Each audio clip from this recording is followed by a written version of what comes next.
I mean, as a kid, like, I watch a lot of TV. Yeah, so I watch a lot of documentary shows. Really? Don't you watch cartoons and No, I watch cartoons also. I watch, yes. I think you're the first person I know, like, as a kid, I watch documentaries.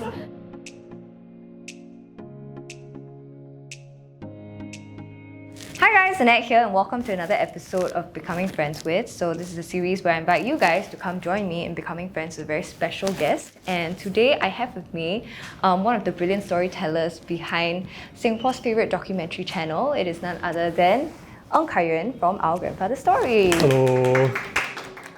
Thanks for having me.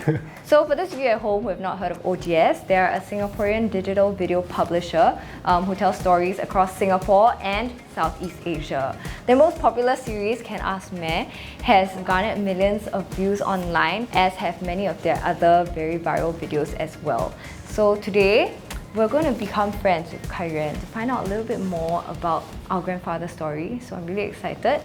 Thank you for coming today. Thank you for having me here. My first question is, how did OGS get started? I'm sure everyone wants to know this. Okay, so OGS actually started at the end of 2016. Actually, back then it was just like a class assignment to create a visual startup. We had many other ideas before OGS, but they all weren't very good. And yeah, so eventually we settled on the idea of becoming a digital publisher. Yeah, because at that point of time we love telling stories about Singapore, about heritage lah. So we thought like, hey, why not let's just try to put these stories up online. Yeah, because in the online space back then it was still a lot of functional content, top 10 best places to go, top 10 best places to eat. So we thought like maybe we could see more stories of Singapore. Yeah, so that was how it all started. Yeah, so we started putting out stories. Then amazingly when we put it up, it all went like viral. Yeah, then we're like, oh, that's like, getting somewhere, right? Which was the first video that went viral? The first video that went viral, it was actually a story about ice cream bread, the rainbow bread. Back then, there was an article on BuzzFeed that actually dissed the ice cream bread, saying that like you shouldn't eat bread with ice cream. I remember that. Yeah, so we thought like, hey, this like, it doesn't make sense, right? This is what we eat every time, right? So we thought actually we didn't know like how the ice cream bread was made or how did this thing come about. So we actually just shot a very simple video of how it was made. Yeah, then we just put it up and then it just blew up. Yeah, then we're like, wow, okay, that's like somewhere. So after we finished that assignment, then we thought, why not let's try continue doing this as a startup so that we can continue to tell more stories. And now here we are today, yeah, telling stories in Singapore and also in like Southeast Asia. How did y'all even come up with the name OGS, like Our Grandfather's Story? Okay, so before we had Our Grandfather's Story, right, actually the name was really bad. Like, to be honest, like, what was the earlier names? The earlier name, it was actually called Halves. Because we wanted to tell two sides of a story. It wasn't very catchy, like, yeah, so we actually changed the name just one day before we launched the page. Yeah, so, but how we came to Our Grandfather's Story was because we were speaking to a lot of people, right? Doing our research, finding out how people do like their work, right? One of them interestingly told us that how they see themselves is, to the audience, they are like kaypoh neighbors. So then we thought like, hey, if they are the kaypoh neighbors, if we tell heritage stories, then we are your grandfather lah. That's how like the whole grandfather thing came about. So then because there's the saying grandfather story, right? It became Our Grandfather Story. Very nice. Yeah, so that's how it's it very came Singaporean about. also like, Yeah, it's very Singaporean. And I think because there was a ring to it lah, and people kind of like resonated with it. Yeah. Okay, the next question is something I think a lot of people are wondering. How do you find all these interesting stories to feature? Okay, it's like probably one of the most common questions. So at OGS, we are all very kaypoh people. So I think for us, like, we're just very interested in people in general. Our stories come from everywhere. It can just be talking to you guys. It can just be like researching online. It can even be from like our network of contacts whom we've built up. So honestly, there's no one source of story. Yeah, so it's really like everywhere. But I think the bulk of it probably comes from just opening your eyes and ears and like looking at what's around you. Yeah, because I saw there was this other interview you did where you said that you saw this auntie who was collecting bean sprout husks. So I was on another shoot, right? So I was at this wet market. I came across this bean sprout husk that was just being sunned there. So at the bean sprout, the tip, there's like this black color husk. Yeah, so usually I think they get that out at the market where they will just like shake and then it comes off. The bean sprout seller actually was sunning it at the wet market. So I thought that was quite interesting. Like, I thought this, you probably can't use it, right? Like, it's just meant to be thrown away. So I went to ask her, like, what is this actually for? Then she said, oh, this is used to make cho cho, which is like the smelly pillow for kids. Yeah, which was, then I was like, wow, okay, this is like very cool. Then it's like, okay, can I like interview you and talk to you about that? Yeah, you wouldn't have known that cho cho is that you use bean sprout husks to make chochos, you know? Yeah, so it's like really something that you just stumble upon by just like opening your eyes. I guess overcoming that fear to ask questions, to talk to the people around you. Yeah, so I think Just most be a Singaporeans, bit more shameless. Yeah, correct. But I think most Singaporeans are quite shy lah. Yeah, we usually don't dare to like just go and talk to people, don't dare to ask questions. Yeah, so but I think if you can overcome that barrier, you know, you actually find a lot more interesting things around you. Okay, so the next question is, as a storyteller, like what made you so passionate about documentaries? Because there are so many different types of storytelling when it comes to filmmaking. Like for me, I'm a very narrative, like fiction kind of person. So why documentaries? I guess personally, like I just really like to hear from people like about their life, about their experiences. I mean, as a kid, like, I watch a lot of TV. Yeah, so I watch a lot of documentary shows. Really? Don't you watch cartoons and No, I watch cartoons also. I watch, yes, I do watch cartoons. I watch like Doraemon, you know, I watch like... I think you're the first person I know, like as a kid, I watched documentaries. But it was quite interesting. Okay, so like primary school or secondary school, I used to watch like Channel 8. I used to watch like, you know, they have this Tuesday report thing, which is a documentary series. So they have different seasons. Sometimes they talk about food, sometimes they talk about like immigrants, that kind of thing. I guess my parents watched it, so I watched lah. Because I watched them, no need to do homework, right? So yeah, so I watch a lot of shows. Yeah, so I mean personally, like I really like, you know, human stories lah. I mean, I love narrative films also. I don't think that's something for me now. Maybe I'll make it in future. No, that's interesting. Because I mean, I guess for me, I'm the opposite in a sense. Like I love watching documentaries, but I don't think I can ever make it. So I just found it's very interesting. Like different people gravitate towards different forms of storytelling. But you know, whatever works for us. Okay, so we can ask Mayor and stuff like that. You are usually on this side of the fence asking questions. So my question is there an art to asking questions to bring out the best stories? I think the art is really like building relationships with your audience lah. And I think also at OGS we have this thing like that we always practice, which is like being humans first. Yeah, so like treating your interviewee with respect, you know, treating them more like a friend and building a relationship with them. Yeah, so I think that's the key thing to interviewing someone. Otherwise, you are just like parachuting into their life, trying to craft like something out of their story. To understand them on a deeper level, to be able to connect with them on a deeper level, like matters a lot. So like for every story, like they do go down to pre-interview them, go down to talk to them, you know, understand more about their story. Sometimes it's not even once, but like twice or thrice, depending on how open they are. Yeah, how open they are. But actually, you'll be surprised that a lot of Singaporeans are quite open, yeah, to just share their stories. Having that time to like, you know, talk to them, like, I think really matters a lot. Yeah, so it's not like, okay, we just do a phone call and then like, okay, tomorrow we come and shoot you, okay? Yeah, then I think, you know, you don't really get anything out of that. Yeah, because you want them to feel comfortable when they're sharing. Correct. Okay. Yeah, so I think building that relationship like matters lah. So speaking of Can Ask Mayor, how did that series come about? So one of the things that we were trying to figure out is like building a long form series also. YouTube, yeah, because like we were trying to find some ideas, yeah, to kickstart our YouTube channel. I would say at the start, like we were more popular on Facebook, but we were not so popular on YouTube. And then because Can Ask Me, actually we previously did a previous iteration, but that was much shorter, like maybe 3 minutes. Still like having different people come onto the talk show and really just answering questions we normally don't dare to ask. Then we thought, hey, why not let's try a longer version, you know, like 15-20 minutes, and really just ask the questions we normally don't dare to ask. Then how do you come up with the phrase itself, Can Ask Mayor? I actually can't really remember like how did that thing come about, but I think all the questions that we always had was really like questions like you dare to ask me. Like, hey, can I ask me, right? Yeah, like you dare to ask me. Yeah, because it was really like straight to the point, like, you know, and sometimes it's very deep and it's really like very sensitive topics. I guess that's how it naturally came about. These questions can ask me. Yeah. Okay, so the next few questions, I'm going to ask you to name some videos. So the first one is, what was your favorite video and why? Like your favorite video to have made?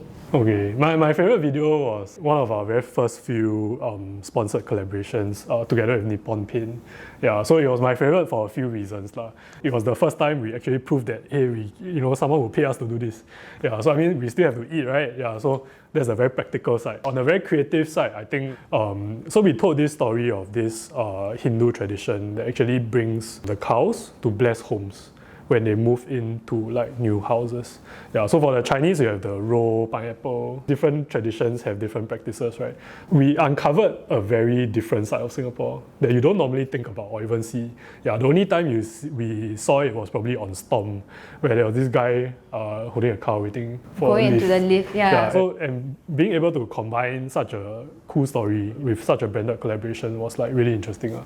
So that was like one of my favorites, for many reasons. Because you were down there filming the cows and everything. Yeah, I was down there filming the cows. So I was the one who actually went to find the guy. I had to go down there a few times just to like hunt him down, ask him, will you be willing to be interviewed? Yeah, so that was really fun, like the whole process. And we actually got to shoot them, actually bringing a cow to bless the home. And then the cow actually like shed at the house also, and also peed at the house. But that's the blessings for them. Yeah, that's a good thing? Yes, that's a good thing. Yes, that's meant to be a good thing. Nice. Yeah, you have to watch the video to find out more. Oh my goodness. Okay, but I guess, you know what I mean, for you it was like very eye-opening thing to be so up close and personal with something that is so like rarely seen, right? Yes, yeah, because like you don't, I mean, on a day-to-day basis, yeah, you I've don't never see seen a cow, somebody bring a cow to a lift. I want to see, why have I not seen that before in my life? Yeah, and I guess it's quite private, I mean, like you don't do this every day. Yeah, that's true, only when you move. And I don't think Singapore has a lot of cows also. So. Yeah. And you say it's a Hindu tradition, right? Yes. And not every single Hindu might do this also, right? Yeah, I would say not. I think not so it's everyone quite will rare. do it. I think it's probably quite difficult to do it as well. Yeah, because I think, I mean, at least when we were shooting that, he had to apply for permits and stuff. Okay, the next question is, what's a story, like a video that you made, right? What is the story that really moved you the most? I didn't make that video, but I think like what moved me the most was this video in the Can Ask Me series. It was really about people who have been to prison. That video really talked about like what was their experience like and what were some of the misconceptions, which I thought was really like powerful. Like we always see them as ex-convicts. Yeah, ex-convicts, like you don't know what they have done wrong. There's a lot of things you don't know about them. Yeah, so I think like watching that video like changed a lot of my perceptions also. So I think that was like extremely powerful. I remember we were talking about you wanting to, build Singaporean culture and just culture, I guess, in the region, like to your videos. What are some of your thoughts on like Singaporean culture? I mean, one of the things when we first started, like that I hoped for was for us to look a bit more inwards. I think we have a very vibrant and very diverse culture. Just that I think we don't look at it enough. Probably because we are too distracted by other things. Like sometimes you look out of Singapore and like, wow, this place is so nice, and so on and so forth. But I think things have changed a bit over the past few years. The content coming out online has changed. I think because of COVID, people have also looked inwards a bit more. Things have changed. Yeah, so it's not that like, we are not cultured or what. Yeah, so it's just that I think we need to look at it and understand ourselves a bit more. Doing like these documentary stories, hopefully like, we can help to achieve that. What would you say is the most rewarding part of what you do? Why do you think you're passionate about this? I think the most rewarding part is really like to see the audience's like reactions and their comments, when we produce these stories. I guess in the past, like maybe when they did TV, like the feedback is not so instantaneous, right? But I guess now because we are in the online space, people will just comment, they tell us what they like, what they don't like. Yeah, I think that's like quite amazing. Yeah, and we have also seen like some people's lives being impacted positively. Yeah, so I think that for me is the most like amazing part. Yeah, by just telling stories, like you can do like so much. What would be your advice for somebody who wants to do something similar to you guys? Maybe tell the next generation of stories. I guess the best advice would be just start doing it. Yeah, I mean like nowadays it's so easy to start, right? You have your phones, cheap cameras. Yeah, you can just start very easily. And I don't think it has to be something very complicated. I mean, it can just be something as simple as a TikTok video. Yeah, so there's so many places to start things, and it's so easily, it can be done so easily. Yeah, so I think the best way to do it is really just to start. Because I think you mentioned that at the very beginning of OGS, you guys kind of just shot with one-man teams, right? Yeah. I was so surprised by that, because I always thought that how do you do a whole documentary with just one person? Like you need at least a second person to do it, so that's kind of crazy. At the start it was all one man, so like I was the only guy holding a camera and like interviewing the guy. At that point of time, with one person you can't have high quality also. right? So the quality suffers a bit. But because like we were still starting out, right? So I think that's fine. Yeah. So try, then just like refine as you go along. Okay, so the best advice is just do. Yeah, just do. Not to be confused with just do it, which is Nike's motto, but yes. What would you say is the purpose behind OGS, and what do you want viewers who watch to take away from your videos? So for like our mission is to educate and entertain people. It shouldn't just be one thing. I think the internet has a lot of entertainment, but sometimes it lacks a bit of education. Yeah, so at the end of the day, we hope to create a space where we can have both. Hopefully after you watch this video, you laugh about it, but hopefully you learn something about it as well. Yeah, like you laugh about, oh, this cow, but hey, this is actually part of our culture. Yeah, you laugh about this cho-cho, yeah, but hey, you had this when you were young, and this is our thing, right? Every Singaporean knows it. Okay, maybe not everyone, but majority of the Singaporeans know it. Yeah, so that's really what we hope to achieve at the end of the day. Hopefully also not just in Singapore, but also understand a bit more about our region. Besides telling stories in Singapore, we have also started telling stories in Malaysia, Indonesia, Vietnam, the Southeast Asian countries. Yeah, just because I think we are so closely tied together, so dependent on each other, right? But I think a lot of times we don't know much about each other. Yeah, so it's really just trying to bring out stories to create understanding. We have done, okay, not a lot, but quite some stories in other countries also. And having seen those stories, I'm also wow, okay, never knew that, yeah, never knew that, and you feel a little bit closer. Yeah, so it's changes, your mindset, your perspective. I really feel that just these little human stories can change your mindset on certain things, how you even just do things. I remember there was this one video that I really liked. I was just telling him that I really like this video. It was about this auntie. She won the lottery twice. And she hit the jackpot twice, and she gave away all her winnings. Okay, that was my favorite video, and it was so funny because she was just so open and irreverent. The interviewer asked her, so how many times have you hit the jackpot? And she said, only twice. The way she said, oh yeah, it's no big deal. And it's just little things like that where her perspective really just has an impact on you. Oh, okay, people out there really can be so carefree and generous, and it comes across not through what they're saying, but from actions also. And just through their aura in general. And I love that. I love watching all these different stories and seeing not just what the subjects say, but also what they show to us. I think we've come to the end of the interview. Thank you so much, Karian, for joining us today, and for all of you guys as well for coming down today. One of my favorite things when hanging out with a friend is always being inspired at the end of it and feeling I learned something, and that's definitely what I felt today, and I hope you guys felt the same too. Okay, so to everyone who's watching or listening online, hope you guys enjoyed this, and I'll see you guys again in another episode soon of Becoming Friends With. Bye! Bye!